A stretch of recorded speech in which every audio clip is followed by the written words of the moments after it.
لن يستنكف المسيح أن يكون عبدا لله ولا الملائكة المقربون صدق الله مولانا العظيم.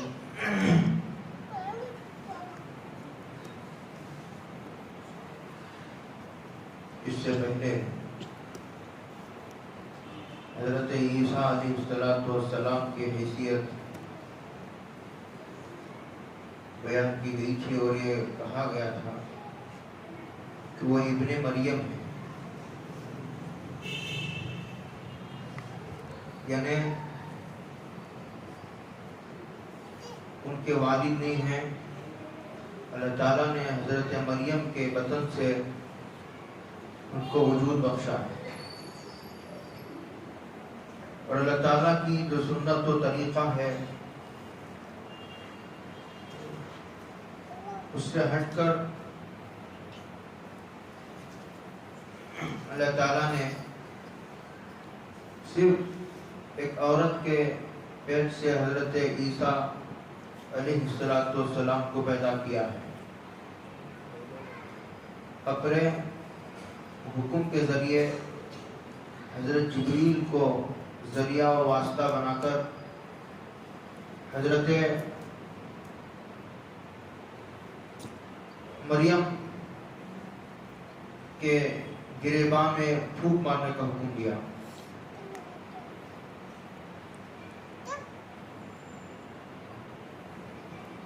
اور کہا کہ ایک انسانوں میں ہے، یہ کہنا ہے قرآن کو. اور دوسرا آگے فرمایا رسول اللہ و کلمتہ. ہر انسان کا بچہ رسول تو نہیں ہوتا، چونکہ بغیر باپ کے اللہ تعالیٰ نے حضرت عیسیٰ کو پیدا کیا ہے، تو حضرت مریم کے بدکار ہونے کا شبہ ہو سکتا تھا. سورہ مریم میں تفصیل سے اللہ نے کلام کیا، جب وہاں آیتیں آئیں گی تو وہاں تفصیل سے کلام کریں گے. صرف اتنا بتانا ہے کہ حضرت عیسیٰ کی جو پیدائش ہے وہ عام اللہ تعالیٰ کا جو طریقہ سنت ہے اس سے ہٹ کر ہوئی. اور آگے فرمایا رسول اللہ، وہ اللہ کے رسول تھے. اس میں ایک تو ان کے نبی ہونے کو بڑی صراحت کے ساتھ بیان کیا گیا ہے، دوسرا ان کے نبی ہونے کی صراحت کرنے سے یہ بھی بتانا مقصود ہے کہ حضرت مریم بدکار نہیں ہے، اس لیے کہ ناجائز بچے کو اللہ تعالیٰ نبی نہیں بنایا کرتے. اس میں اس بات کی طرف اشارہ ہے. وہ کلمتہ، اور وہ ایک کلمہ ہے، یعنی اللہ نے حکم دیا اور جبریل کے ذریعے سے پھونک مارنے کا حکم دیا حضرت جبریل کو. اور پھر جب پورا بچہ بن گیا اندر تو اللہ تعالیٰ نے اس میں روح پھونکی. یہ پورا اوپر سے سلسلہ کلام ہے. یہ صرف اس لیے کہا جا رہا ہے کہ عیسائی لوگ حضرت عیسیٰ کو جیسے یہودی میں بھی سب نہیں، یہودیوں کے 5 فرقے ہیں، اس میں سے یہ ایک فرقہ حضرت عزیر کو خدا کا بیٹا کہتا ہے. وقالت الیہود عزیر ابن اللہ. کہنے کو تو دونوں اہل کتاب ہیں لیکن دونوں شرک میں مبتلا ہو گئے، یہود بھی نصارہ بھی.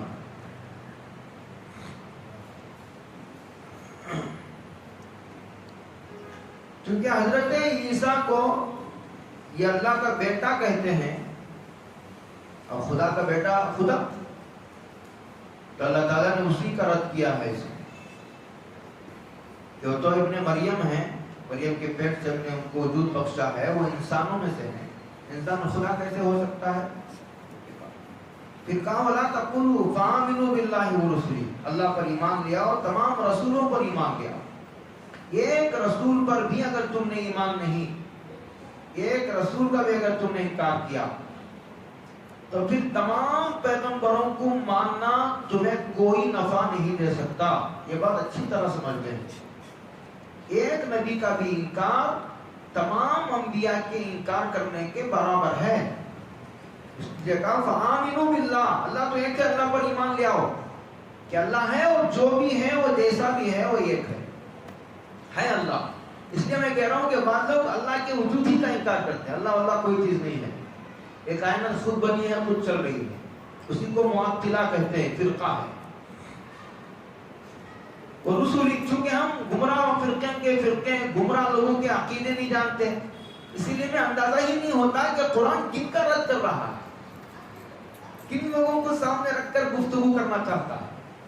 کیونکہ یہ صرف مسلمانوں سے خطاب نہیں ہے، پوری دنیا کے انسانوں سے خطاب کرنے والی کتاب اور ہر طبقے سے خطاب کرنے والی کتاب، اور قیامت تک آنے والے فتنوں کی نشاندہی اور اس کا اصولی طور پر رد کرتی ہے یہ کتاب، اگر کسی کے اندر وہ سمجھ بوجھ ہو، وہ استعداد موجود ہو. وہ رسولی، اللہ پر اللہ ہے اور وہ ایک ہے، اور اس کے تمام رسولوں پر ایمان لیا. وَلَا تَقُولُوا ثَلَاثَةٌ، یہ نہ کہو کہ اللہ تعالیٰ تین ہیں. حضرت عیسیٰ اور ایک اللہ، دو ہو گئے. ایک حضرت جبریل، تینوں کو ملا کر ایک،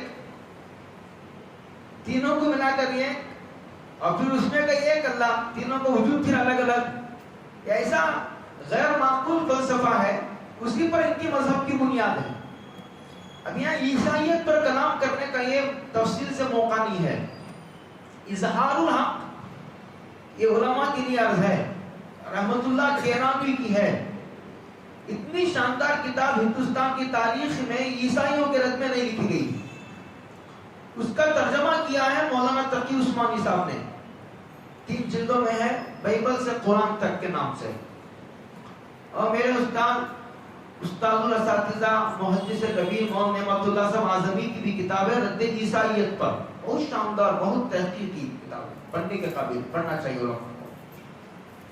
تو کہتے ہیں انتہو، حضرت عیسیٰ کو خدا کہنے سے، ان کا بیٹا کہنے سے باز آ جاؤ، یہی تمہارے لیے بہتر ہے، اسی میں تمہاری خیریت ہے، خیر اللہ نتیجے کے اعتبار سے. انما اللہ تو الہ واحد، وہ تو ایک ہے.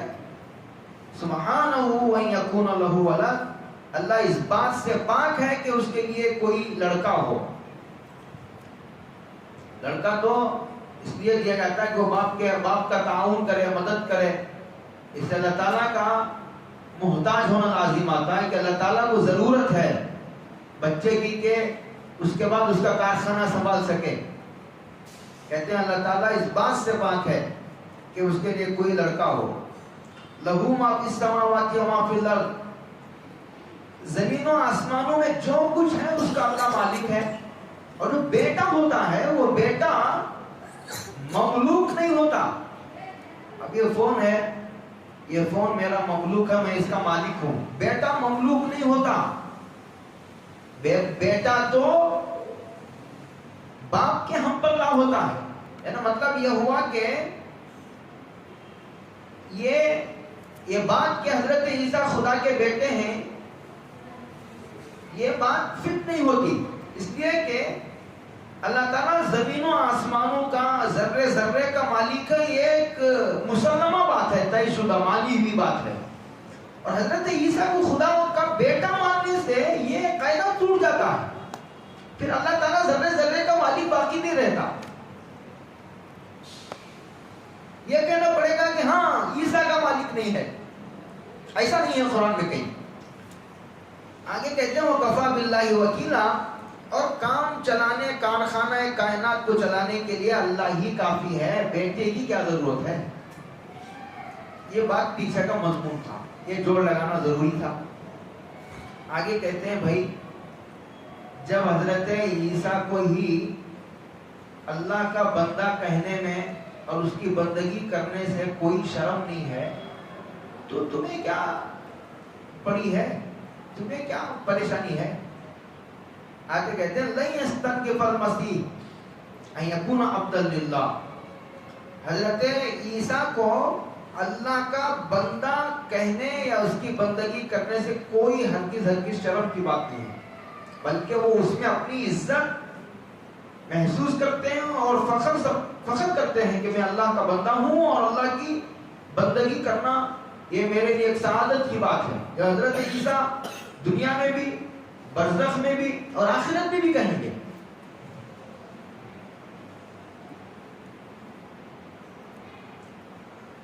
وَلَا الْمَلَائِكَةُ الْمُقَرَّبُونَ، تو یہ عیسائیوں سے خطاب تھا کہ عیسائی یہ کہتے تھے کہ حضرت عیسیٰ خدا کا بیٹا ہے. نہیں، جب حضرت عیسیٰ ہی کو اعتراف ہے کہ میں اللہ کا بندہ ہوں، آدمی خود اپنے بارے میں زیادہ جانتا ہے. آگے کہتے ہیں وَلَا الْمَلَائِكَةُ الْمُقَرَّبُونَ، اور ملائکہ جو مقرب ہیں ان کو بھی اللہ کی بندگی کرنے سے کوئی عار نہیں اور بندہ کہنے سے کوئی شرم نہیں. کھلم کھلا وہ اعتراف کرتے ہیں کہ ہم اللہ کے بندے ہیں. ملائکہ بھی یہ اس لیے کہا کہ مشرکین ملائکہ کو اللہ کی بیٹیاں کہتے تھے. اس میں ان کا رد ہے کہ بیٹیاں اور کیا کچھ نہیں، بلکہ وہ بھی اللہ کے بندے ہیں اور اللہ جو کہتے ہیں اسے بجا لاتے ہیں. اللہ کی نافرمانی نہیں کرتے اور معصوم مخلوق ہے، دور سے بنائی گئی ہے. اس پر کئی مرتبہ کلام ہو چکا ہے. آگے ایک اصول بیان کرتے ہیں وَمَن يَسْتَنْكِفْ عَنْ عِبَادَتِهِ وَيَسْتَكْبِرْ فَسَيَحْشُرُهُمْ إِلَيْهِ جَمِيعًا، اور جو اللہ کی عبادت اور غلامی سے شرم کرے تکبر کی وجہ سے. ایک تو یہ ہے کہ کبھی آدمی اپنے نظروں میں خود اتنا گر جاتا ہے کہ اسے اللہ کے دربار میں آتے ہوئے شرم آتی ہے کہ یہ منہ لے کر میں کیا جا کر کھڑا ہوں گا اللہ کے سامنے، یہ منہ لے کر کیسے کعبے میں جاؤں. کبھی یہ کیفیت آدمی پر تالی ہوتی ہے. جن پر تالی ہوتی ہے انہیں کو پتا ہے وہ کیا چیز ہے. وہ تکبر کی وجہ سے نہیں، وہ اس وجہ سے کہ آدمی اپنی نظروں میں خود اتنا گر جاتا ہے. تو اس کا ذکر نہیں ہے یہاں. ایک آدمی اللہ کی غلامی اور عبادت سے اس لیے شرما رہا ہے کہ اس کے دل میں تکبر ہے.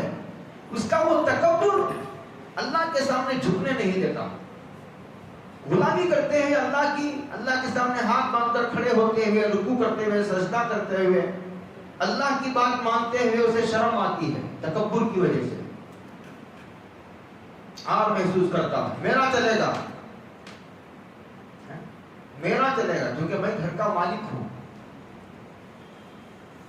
بچہ حق بجانب ہے، چھوٹا ہے عمر میں، بیٹی چھوٹی ہے، عمر میں کم ہے، بہو عمر میں کم ہے، اور وہ صحیح بات کہہ رہی ہے، لیکن چونکہ یہ گھر کا بڑا ہے، وہی کماتا کرتا دھرتا ہے، صرف اس وجہ سے کہ اگر میں نے ان کی بات مان لی، حالانکہ وہ بات صحیح کہہ رہے ہیں، چھوٹے ہیں، تو شرم محسوس ہو رہی ہے اسے.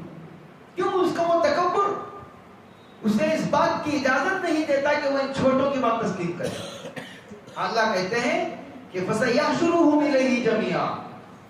ٹھیک ہے، پھر تو ہم تم سب کو کھینچ کر ایک دن جمع کریں گے، وہی فیصلہ کریں گے. اور ایسے دن فیصلہ کریں گے کہ اس دن آدمی توبہ کرنا چاہے تو توبہ کا موقع نہیں، رجوع کرنا چاہے اور سجدہ سہو کرنا چاہے تو پھر اس کی گنجائش موجود نہیں رہے گی. ایسے دن ہم تمہارا فیصلہ کریں گے. بہت سخت ہوتا وعید ہے اس میں. دنیا ہی میں آدمی کو اگر توبہ کی توفیق دے دے تو وہ سستا سودا ہے. یہاں یہ کہا جا رہا ہے اگر تم نے ہماری یہ بات نہیں مانی تو اللہ تعالیٰ کہتے ہیں پھر ہم تم کو جہاں ایک دن جوڑیں گے نا، وہیں تمہیں مسئلہ ہم سمجھا دیں گے کہ ہمارے تکبر کا، یہ ہماری عبادت سے اعراض کرنے اور تکبر کرنے کا کی کیا سزا ہے. فَأَمَّا الَّذِينَ، کاش ابھی سمجھ میں آیا تو اچھا ہے. یہ مطلب ہے، بس لکھا ہے، عجیب بات لکھی ہے، یہ لکھ کر کے لکھا ہے کہ کاش یہ بات آج ہی سمجھ میں آ جائے. میدان محشر میں سمجھ میں آنے کا کوئی فائدہ نہیں، وہاں تو سارے حقائق سے پردہ اٹھا دیا جائے گا. آگے کہتے ہیں فَأَمَّا الَّذِينَ آمَنُوا، رہا وہ لوگ جو ایمان لے آئے، ہر طرح کی شرک سے برات کا اعلان کرتے ہوئے اسلامی عقیدہ کو تسلیم کرے. وَعَمِلُوا الصَّالِحَاتِ، اور نیک اعمال کا اہتمام بھی کریں، اس لیے کہ یہ جو اعمال کو مشروع کیا گیا ہے یہ ایمان کو باقی رکھنے کے لیے مشروع کیا گیا ہے۔ ایمان مدار نجات ہے، ایک شرط کے ساتھ، اس شرط کے ساتھ کہ مرتے وقت اس کا ایمان باقی بھی رہے، اور مرتے وقت اس کا ایمان باقی رہتا ہے جو زندگی بھر نیک اعمال کا اہتمام کرتا، ورنہ اگر نیک عمل نہ کرے تو ایمان کمزور ہوتا ہوتا مکڑی کے جالے سے بھی زیادہ کمزور ہو جاتا، اور کیا گارنٹی ہے کہ موت کے وقت میں اس کا ایمان باقی رہے؟ تو بڑی ڈرنے کی بات ہے۔ اس لیے حدیث میں الایمان عریان عریان ولباسہ التقوی، ایمان ننگا ہے، حدیث میں ہے، اور اس کا لباس تقوی ہے۔ تقوی پوری شریعت پر عمل کرنے کا ایک عنوان ہے۔ وَعَمِلُوا الصَّالِحَاتِ، اور نیک اعمال کریں۔ میں ہمیشہ کہا کرتا ہوں نیک اعمال کے لیے دو شرطیں ہیں، ایک شریعت سے ثابت ہو وہ عمل، شریعت سے ثابت ہو، اور اس کا ظاہری ڈھانچہ سنت کے مطابق ہو، اور اس میں اخلاص کی روح ہو۔ ایک آدمی مخلص تو بہت ہے لیکن اس کے عمل کا ظاہری ڈھانچہ شریعت میں آئی ہوئی تعلیمات سے ملتا نہیں ہے۔ شریعت میں کچھ ہے اور اس کا یہ عمل، یہ نماز ایک اور طرح پڑھ رہا ہے۔ حج کے احکامات جو قرآن و حدیث میں آئے ہیں وہ اور طرح کے ہیں، یہ ان آئے ہوئے احکامات کے مطابق حج نہیں کرتا، ظاہری ڈھانچہ سنت کے مطابق نہیں، کتاب و سنت کے مطابق، تو وہ بھی عمل صالح نہیں۔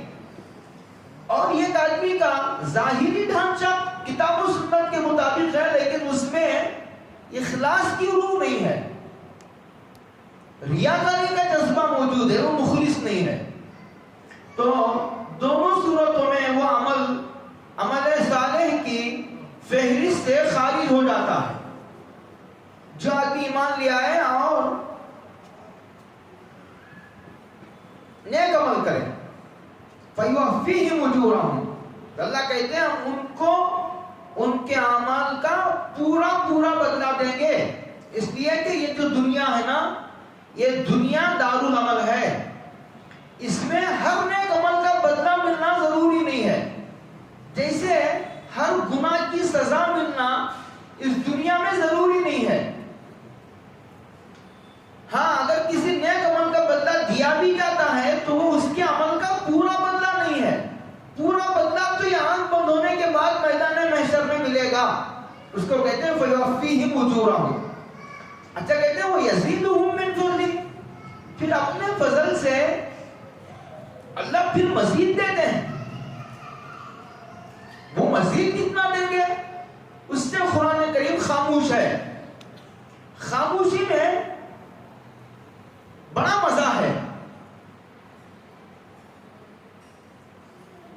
وہ اخلاص کے درجات ہیں، جس کا اخلاص جس درجے کا ہوگا اس کو اتنا مزید ملے گا۔ وَأَمَّا الَّذِينَ اسْتَنكَفُوا، اور جو لوگ شرم کرتے ہیں اللہ کے احکامات پر عمل کرنے سے، اسے ناک کا مسئلہ بنا دیتے ہیں، توہین سمجھتے ہیں، جیسے حضرت عیسیٰ کو اللہ کا بندہ ماننا، عیسائیوں نے اسے توہین کا مسئلہ بنا دیا، حضرت عیسیٰ کو بندہ کہنا توہین ہے حضرت عیسیٰ کی، اور حضرت عیسیٰ اپنے بندہ ہونے کو فخر سے ذکر کر رہے ہیں، بندگی کو سعادت سمجھ رہے ہیں، کہتے ہیں وہ لوگ جو شرم کرتے ہیں، استکبروا، اور تکبر کرتے ہیں، تکبر بہت بری بلا ہے، یہ کفر کی بھی بنیاد ہے۔ شیطان نے ایک ہی گناہ کیا تھا، اللہ کے ہر حکم کا انکار نہیں کیا، شیطان نے ایک ہی حکم کا انکار کیا تھا، وہ کیا تھا؟ حضرت آدم علیہ السلام کو سجدہ کرنے سے انکار کیا، اور اس کی بنیاد تکبر تھی اور ہمیشہ کے لیے مردود ہو گیا۔ لکھا ہے کتابوں میں بعض شارحین نے کہ اس نے 8 لاکھ سال عبادت کی تھی. کتنے سال؟ ان 8 لاکھ سال کی عبادت پر پانی پھر گیا. اس تکبر نے ہمیشہ کے لیے مردود بنا دیا. اتنی بری بلا.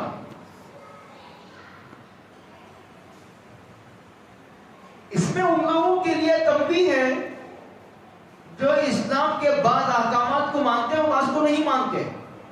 اگر یہ حکم کو بھی نہیں مانا تو وہ شیطان کے راستے پر چل رہا ہے. اسی لیے عجیب نکتے کی بات ہے، قرآن کریم کی اس آیت پر غور کرو. علماء کے لیے عرض ہے یا ایھا الذین آمنوا ادخلوا فی السلم کافہ. ایمان والو اسلام میں پورے داخل ہو جاؤ. 100% اسلام کو قبول کرو. اتنا منظور ہے، اتنا منظور نہیں ہے. یہ حکم قبول ہے، یہ حکم ہمیں قبول نہیں ہے، ایسا نہیں چلے گا. اس کے آگے فوراً کہا وَلَا تَتَّبِعُوا خُطُوَاتِ الشَّيْطَانِ. شیطان کے پیچھے نہ چلو، اس کے نقش قدم پر نہ چلو. کیا مطلب ہے اس کا؟ اس کا مطلب یہ ہے کہ شیطان نے بھی پورے احکامات کا انکار نہیں کیا تھا، اللہ کے ایک ہی حکم کا انکار کیا تھا. اس میں شاید ایک حکم کا بھی اگر انکار کرو گے تو تم بھی مردود ہو جاؤ گے، تمہارا اسلام بھی قبول نہیں. انہ لکم عدو مبین. و کھلا ہوا دشمن ہے، اور دشمن کو رہبر بنانے والا پاگل ہی ہو سکتا ہے. ولا یجدون. تو جو لوگ تکبر کرتے ہیں ہم ان کو دردناک عذاب دیں گے. عذابا علیما. ایسا عذاب جو دردناک ہے، ایسا عذاب کہ عذاب خود گھبرا جائے. وَلَا يَجِدُونَ لَهُم مِّن دُونِ اللَّهِ وَلِيًّا. اور پھر وہاں کوئی مدد کرنے والا نہیں کہ کوئی نفع پہنچانے والا آ جائے. وَلَا نَصِيرًا. اور تمہیں یہ عذاب سے چھڑانے والا کوئی نہیں مل سکتا. یا ایھا الناس. اب ایک عام خطاب ہے. اے لوگو قد جاءکم برہان من ربکم. تحقیق کے تمہارے پاس تمہارے پروردگار کی طرف سے یہ برہان آیا ہے، دلیل آئی ہے. کیا؟ حضرت رسول اللہ صلی اللہ علیہ وسلم کی ذات والا صفات، ذات بابرکت وہ آئی ہے. وانزلنا الیکم نورا مبینا. ایک تو ہم نے شخصیت کو بھیجا اور ہم نے نازل کیا تمہاری طرف ایک کھلا ہوا نور، یعنی یہ اللہ کی کتاب قرآن مجید. حضور کو بھی بھیجا، یہ قرآن مجید بھی نازل کیا.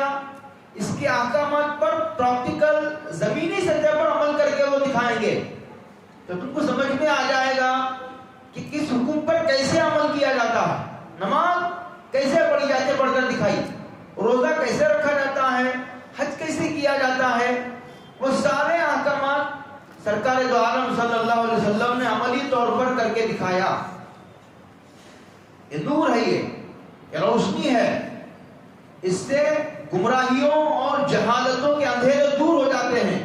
جہالت کا اور گمراہیوں کا اندھیرا لکڑی لے کر ڈنڈا لے کر مارنے سے نہیں ختم ہوتے.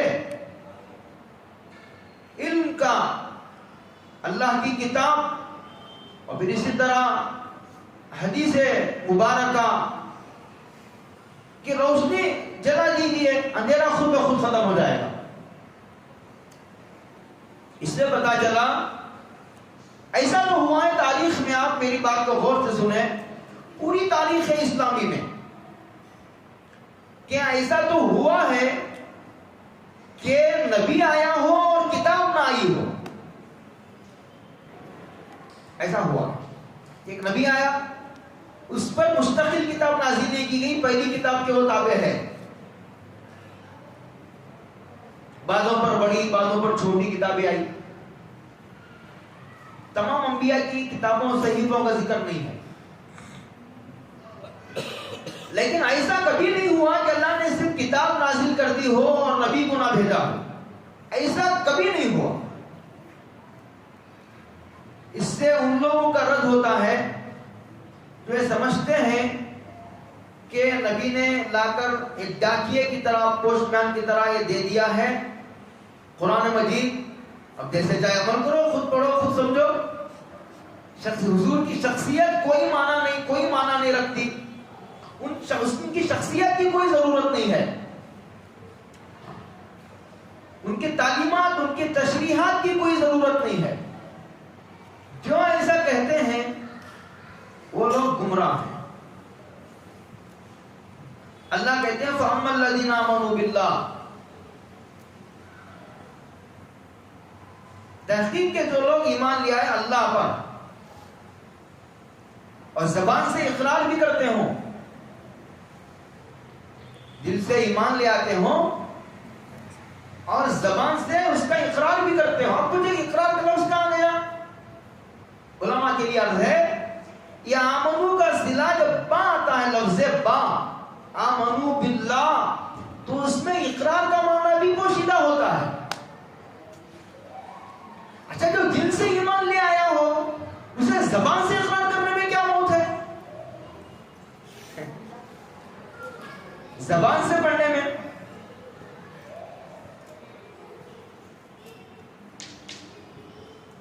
واقسمو بھی، اسی لیے امام اعظم ابو حنیفہ رحمۃ اللہ علیہ کے نزدیک اگر ضرورت پڑنے پر کسی سے اس کے ایمان کا مطالبہ کیا جائے تو زبان سے اقرار و اعتراف کرنا ضروری ہے. اس کے بغیر ایک مسلمان کے لیے دنیاوی احکامات کا جو اجرا ہے وہ جاری نہیں ہو سکتا، شرط ہے. کیا واقسمو بھی، اور پھر اس شریعت کو مضبوطی سے تھام لے. بھی کی ضمیر قرآن مجید کی طرف جا رہی ہے یا نہیں تو حضرت رسول اللہ صلی اللہ علیہ وسلم کی طرف جا رہی ہے.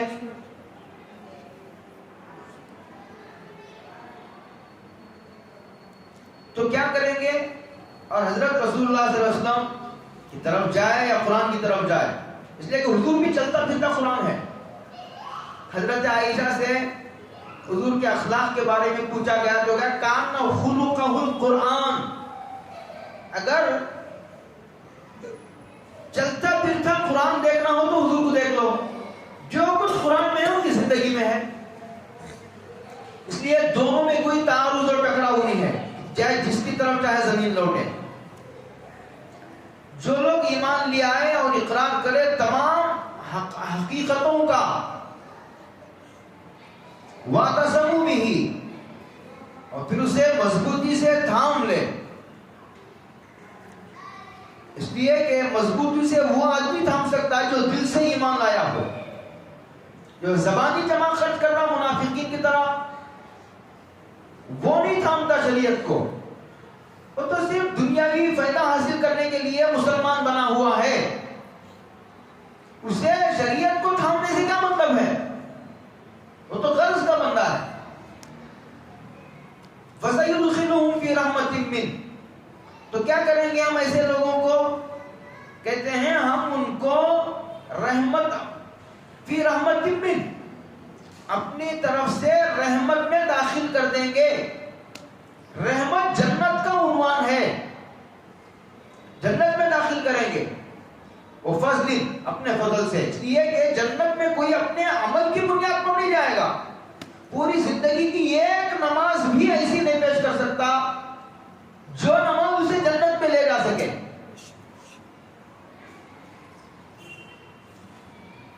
اللہ کی شان شان آدمی حضرت رسول اللہ صلی اللہ علیہ وسلم نے حدیث میں ارشاد فرمایا لا احصی ثناء علیک انت کما اثنیت علی نفسک، اے اللہ میں آپ کی تعریف نہیں کر سکتا، آپ کی ذات وراء الورا ہے. جب سرکار دو عالم سب سے زیادہ اللہ کی ذات وہ جاننے والے اللہ کے عارف وہ تو حضرت رسول اللہ صلی اللہ علیہ وسلم. ہم نے تو صرف سنا ہے اور پڑھا ہے. جمہور کے مسلک کے مطابق معراج میں حضرت رسول اللہ صلی اللہ علیہ وسلم نے سر کی آنکھوں سے خدا کو دیکھا ہے، جنت کو دیکھا ہے. ہم تو جنت کے بارے میں سنتے اور پڑھتے ہیں، لیکن حضور نے دیکھا ہے جنت کو، دوزخ کو دیکھا ہے، انبیاء سے ملاقاتیں ہوئی، اس کا تذکرہ ہے حدیثوں میں، صحیح روایتوں میں ہے. تو سب سے زیادہ اللہ کی ذات کو حضور جانتے ہیں. جب وہی یہ کہہ رہے ہیں کہ میں آپ کی شان تعریف نہیں کر سکتا، تو دوسرا کون کر سکتا ہے؟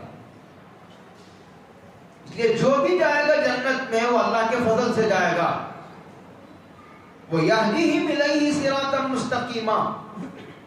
یہ تو جنت میں ہوا، یہ تو آخرت کا نفع ہے اس کا، ایمان لانے، نیک عمل کرنے، شریعت کو مضبوطی سے تھامنے کا. وہ بظاہر نقصان ہو، شریعت کو تھامنے میں کبھی کبھی نقصان اٹھانا پڑتا ہے. جیسے سود حرام ہے، سود چھوڑنے میں نقصان ہے. جوا ہے، جوے کے چھوڑنے میں بظاہر کچھ نقصان ہے. شراب کے نہ پینے میں بظاہر کچھ نہ کچھ نقصان ہے، اور بھی بہت ساری چیزیں. رشوت کے نہ لینے میں نقصان ہے. نقصان ہی ہو، نقصان ہی کیوں نہ ہو بظاہر، حالانکہ حقیقت کے اعتبار سے وہ نقصان نہیں. اس لیے کہ اللہ تعالیٰ انسانوں کی مصلحتوں سے اچھی طرح باخبر ہے، کیا حکم دینا ہے اور کیا نہیں دینا ہے، کس میں ان کا نقصان ہے اور ان کا کس میں نفع ہے. اس لیے کہ وہ خیر خواہ بھی ہے، اللہ سے زیادہ ہمدرد انسانوں کو کوئی نہیں ہے.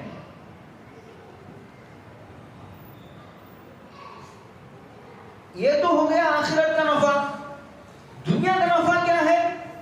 ہم ان کو سیدھے راستے پر چلائیں گے، دکھائیں گے نہیں، چلائیں گے. کوئی چلنا چاہے تو چلائیں گے، کوئی چلنا ہی نہ چاہے، آتا ہی نہیں ہے، ارادہ ہی نہیں ہے، پیٹ دکھا کر جا رہا ہے، تو اللہ اتنے بے غیرت نہیں ہے کہ اللہ پیچھے پیچھے آئے. کوئی آتا ہے تو اپنی رحمت کی چادر میں اسے ڈھانپ لیتے ہیں، لیکن کوئی منہ موڑ کر جاتا ہے تو پھر اللہ کہتے ہیں انلزمکموہا وانتم لہا کارہون. کیا ہم اپنی رحمت کو آ کر، ہماری رحمت اتنی سستی ہے کہ ہم اتنے بے غیرت ہیں کہ آ کر کے رحمت کو ہدایت مٹھی میں چپکا دے؟ ایسا نہیں ہوگا. ہم ان کو چلائیں گے، ہم ان کو دکھائیں گے اللہ کی طرف، صراطا مستقیما، راستہ، یعنی گمراہی سے بچائیں گے.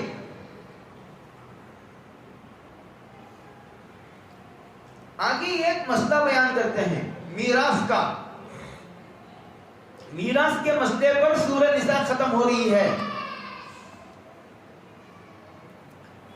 اس کے بعد سورہ مائدہ شروع ہو رہی ہے. استفتونک، یہ لوگ تم سے استفتاء کریں گے، یعنی فتویٰ طلب کریں گے. فتوے کا لفظ قرآن میں بھی آیا ہے. اللہ کہتے ہیں قل اللہ یفتیکم فی الکلالہ، اللہ فتویٰ دیتے ہیں کلالہ کے متعلق، کلالہ کے باب میں. اللہ مفتی ہیں، اصل مفتی تو اللہ ہے. فتویٰ دینا دنیا کا سب سے مشکل ترین کام ہے، بڑا نازک منصب ہے. پوری شریعت پر بڑی گہری دسترس اور مہارت کی ضرورت ہوتی ہے. کلالہ کسے کہتے ہیں؟ قرآن خود اس کی تشریح کر رہا ہے. کلالہ کہتے ہیں ایک آدمی ہے، اس کا انتقال ہو گیا، اس کا نہ بیٹا ہے نہ والدین ہے. سب سے پہلے وارث جو ہوتے ہیں باپ کے، وہ بچے ہوتے ہیں، اور اگر ماں باپ زندہ ہے وہ بھی وارث ہوتے ہیں بیٹے کے. اب یہاں ایسا ہے کہ ایک آدمی کا انتقال ہو، اس کے بیٹے بھی نہیں اور اس کے والدین بھی نہیں، میراث کا مال رکھا ہوا ہے. تو کیا کہتے ہیں؟ وَلَهُ أُخْتٌ، لیکن اس کی ایک بہن ہے.